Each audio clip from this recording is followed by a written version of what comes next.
interview. Aujourd'hui, nous avons Jean-Claude Marcourt, bonjour, ministre PS de l'enseignement supérieur, mais aussi des médias et de la promotion sociale, tout récemment. Je voudrais revenir à ce qui s'est passé hier avant 20h. Regardez. Je prends donc la décision de présenter ma démission et mon intention est de me rendre chez le roi immédiatement.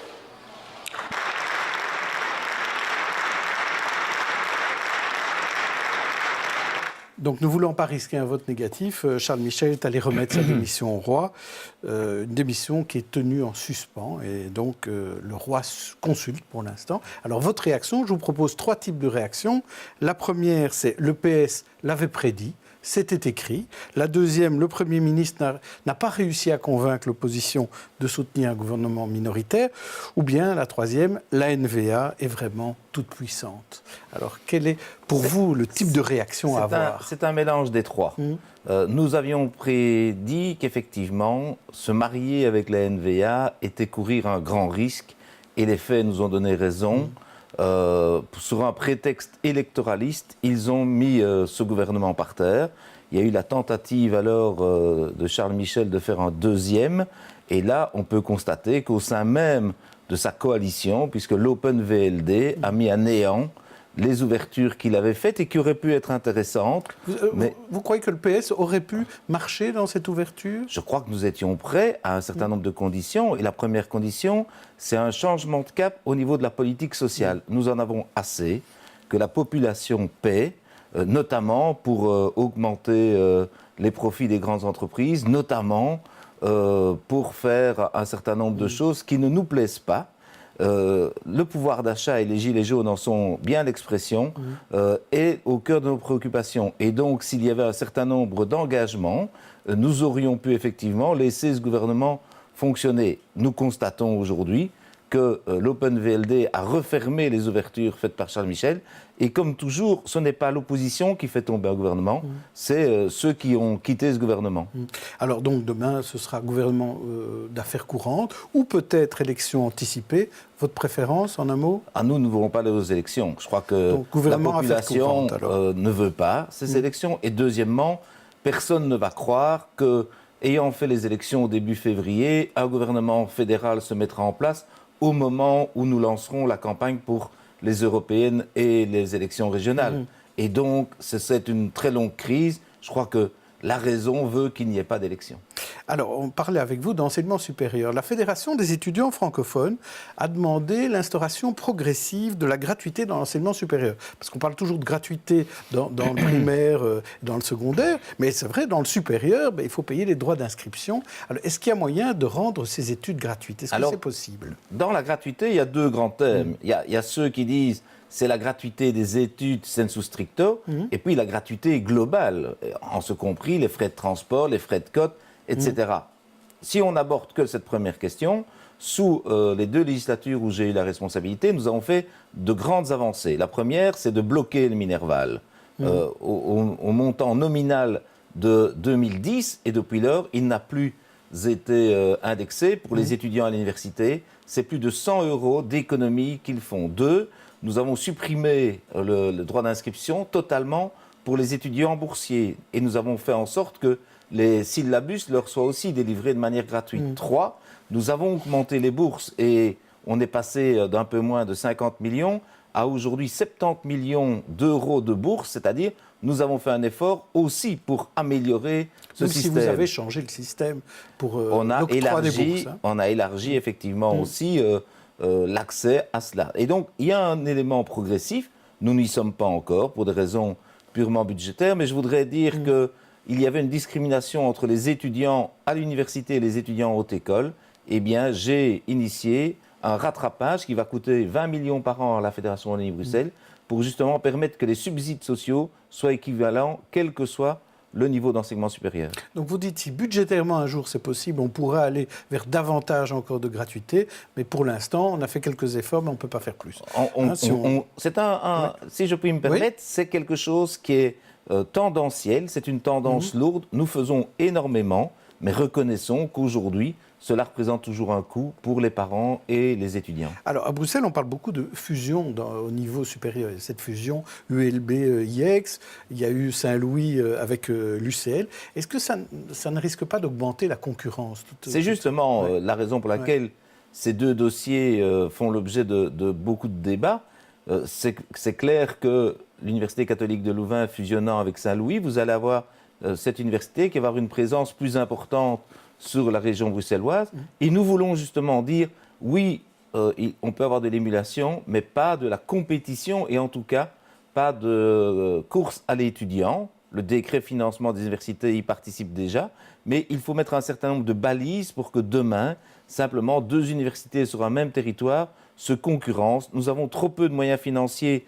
Nous venons d'aborder le problème du coût de l'enseignement supérieur pour le laisser être utilisé pour que des institutions se fassent concurrence. Et aujourd'hui, je pense qu'un équilibre peut être trouvé. Il n'est pas encore totalement en route, mais nous avons adopté en première lecture un décret qui encadre ces deux fusions, celle de l'UCL avec Saint-Louis-Bruxelles et l'autre de l'ULB avec l'IEX, qui est donc la communication de la Haute École Galilée, pour permettre d'avoir un enseignement de meilleure qualité. Et je crois que ce côté un peu innovant de l'ULB avec IEX est une réflexion, mais ça doit aussi nous interroger sur que voulons-nous faire du type long, c'est-à-dire les études de 5 ans en haute école. Je crois qu'il y a une vraie spécificité qu'il ne faudrait pas qu'au travers de cette fusion, on mette à mal les hautes écoles de type long. Alors peut-être quand même, sur l'ensemble de ces dernières années en enseignement supérieur, il y a quand même une matière qui est un échec, c'est la médecine. Parce qu'on se rend bien compte que vous avez mis en place, avec difficulté, plusieurs choses, et notamment un examen d'entrée, qui laisse encore passer trop d'étudiants pour le nombre de numéros INAMI dont vous disposez, que le fédéral vous octroie. Est-ce qu'on pourra un jour sortir de cette impasse? Parce qu'en plus, on a besoin de médecins. Vous venez de terminer avec ce qui est aberrant dans la politique fédérale du gouvernement MR-NVA, c'est que, et maintenant MR-OpenVLD, c'est que vous avez, rien pour l'instant parce que c'est que vous avez un gouvernement qui, de manière systématique, sous-estime les besoins de la population francophone, qu'elle soit à Bruxelles ou en Wallonie. Et donc, on génère la pénurie de médecins et aujourd'hui, nous avons énormément de communes. Si on prend la Wallonie, c'est plus de 144 sur 262. À Bruxelles, nous avons aussi une pénurie de médecins généralistes. Et nous importons des médecins qui viennent d'autres pays. Il faut, et je crois que ce sera le vrai débat dans la coalition fédérale de 2019, dire qu'il faut revoir la manière dont on applique les quotas et dont on gère les choses. Et Madame de Blok est simplement la représentante des lobbies flamands et des lobbies d'un certain nombre d'intérêts financiers. Donc ça veut dire qu'il faudrait un ou une francophone ministre de la Santé en 2019 ? Je crois surtout qu'il faut, dans l'accord de gouvernement, quels que soient les partis qui seront autour de la table, régler ce problème des quotas INAMI où, manifestement, le gouvernement fédéral marche sur la tête. Alors, la chute du gouvernement vous évite quand même le contingentement, qui était la nouvelle idée de Maggie de Blok, qui essayait aussi, là, par là, d'essayer de diminuer le nombre d'étudiants. C'est plutôt une bonne nouvelle, alors, ça ? Je crois qu'effectivement, enrayer toutes les mauvaises idées de ce gouvernement de droite est quelque chose de positif. Et ce ne sont pas les quelques mesures positives qu'ils avaient mises dans leur budget qui servaient en quelque sorte de cache-sexe à toutes ces mauvaises mesures qui doivent nous empêcher de dire oui, il faut enrayer ce gouvernement qui n'apportait que la régression sociale. Alors, on va parler maintenant avec vous, ministre des Médias, votre autre casquette. Les médias audiovisuels doivent s'adapter à tous les publics et on s'était rendu compte que pour ce qu'on appelle les déficients sensoriels, donc les malvoyants ou les malentendants, eh bien, c'était pas terrible côté en Wallonie et à Bruxelles. On est même les mauvais élèves de la classe. Nous étions les mauvais élèves de la classe et avec le gouvernement, nous avons décidé de faire un programme en 5 années et de devenir les meilleurs élèves de la classe au bout des 5 ans. Et donc de faire en sorte que, par exemple, pour le sous-titrage pour les malentendants, les malvoyants, non, les malentendants, les sous-titrages puissent leur être faits à 95% et l'audiodescription à 35% à l'horizon des 5 ans, avec une montée en puissance. Et je crois que la RTBF doit être pionnière, tout comme les télévisions locales. Il y aura des efforts qui sont faits. Et j'ai obtenu un budget de 1 million cumulé par an, c'est-à-dire qu'au bout de 5 ans, c'est 5 millions de la communauté qui ne serviront qu'à cela, c'est-à-dire faire en sorte que les programmes des télévisions locales comme BX1, de la RTBF ou des télévisions privées soient réellement beaucoup plus accessibles à tous ceux qui sont malvoyants ou malentendants. Donc ça veut dire des sous-titres pour Oui. l'essentiel des programmes. Et quand vous dites audio-description, donc c'est permettre aussi... C'est à la personne qui ne voit pas ou qui voit mal d'avoir une audiodescription, c'est-à-dire qu'on lui explique les scènes et comment les choses se passent à côté des dialogues qui sont faits dans les œuvres de fiction. C'est essentiellement pour les œuvres de fiction que cela est prévu. Alors ça, c'est effectivement un effort pour l'audiovisuel. Ça se fait déjà aussi sur le web, sur Internet. Il y a aussi des actions dans le même esprit. De manière générale, au niveau des médias, il y a aussi un grand moment pour vous. On va relancer un nouvel appel d'offres pour les radios. Ça va se passer quand? Alors, toutes les radios privées, effectivement, avaient une autorisation qui se terminait il y a 1 an. Nous avons prolongé jusqu'au moment où le nouveau plan pourra être adopté par le CSA, le Conseil supérieur de l'audiovisuel. La grande réforme, c'est aussi qu'on amène la radio numérique. Tout le monde peut regarder la télévision numérique aujourd'hui, il y avait un retard. Aujourd'hui, vous pouvez écouter toutes les chaînes de radio sur un récepteur qui a ce qu'on appelle le DAB+, la radio numérique.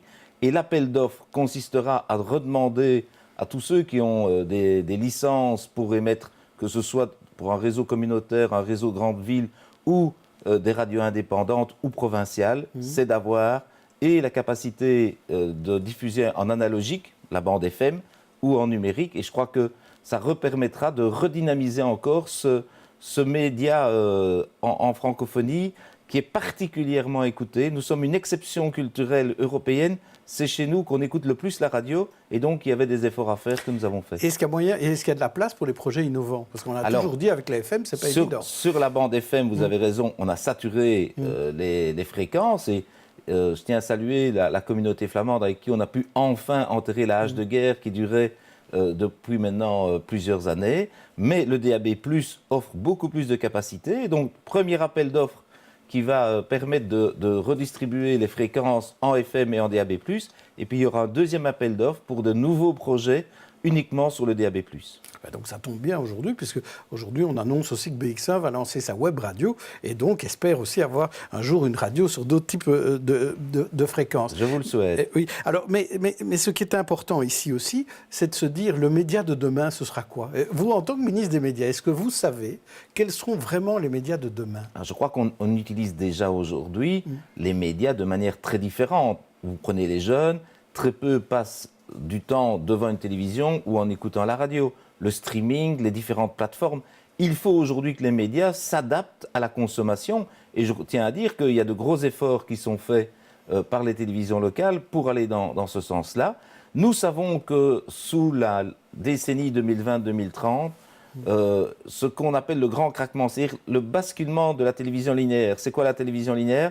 C'est le fait de regarder les programmes qui vous sont adressés, par exemple par BX1, et de regarder les programmes. La modification, c'est qu'aujourd'hui, vous regardez les programmes quand vous en avez envie, et ça, ce sera un élément que les télévisions devront implémenter pour vraiment répondre aux attentes de la population. Merci Jean-Claude Marcourt. Merci à vous pour une autre interview.